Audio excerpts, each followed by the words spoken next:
শ্রীলঙ্কা সফরে ওয়ানডে সিরিজের প্রথম ম্যাচ হেরে দ্বিতীয় ম্যাচ জিতেছিল বাংলাদেশ।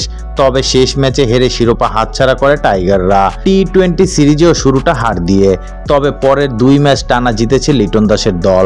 তাতে শ্রীলঙ্কার মাটিতে প্রথমবারের মতো টি-20 সিরিজ জয়ের স্বাদ পেল বাংলাদেশ। টসে জিতে আগে ব্যাট করতে নেমে নির্ধারিত 20 ওভারে 7 উইকেট হারিয়ে 132 রান সংগ্রহ করে শ্রীলঙ্কা।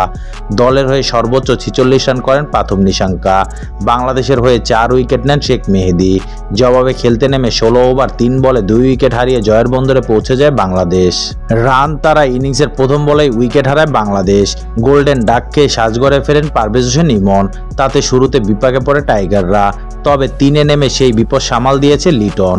রানের খাতা খোলার আগেই উইকেট হারানো বাংলাদেশকে টেনে তুলেছে লিটন দাস ও তানজিদ তামিম। এই দুইজনের দ্বিতীয় উইকেট জুটিতে 74 রান তুলে বাংলাদেশ। 3-এ নেমে 26 বলে 32 রান করেছে অধিনায়ক লিটন। এর পরের গল্পটা শুধুই তানজিদ তামিমের। এই ওপেনার এক প্রান্তে রীতিমতো ঝড় তোলেন। 27 বলে তুলে নেন ব্যক্তিগত 50। শেষ পর্যন্ত 47 বলে 73 রান করে অপরাজিত থেকে দলকে জিতিয়ে মাঠ ছাড়েন তিনি।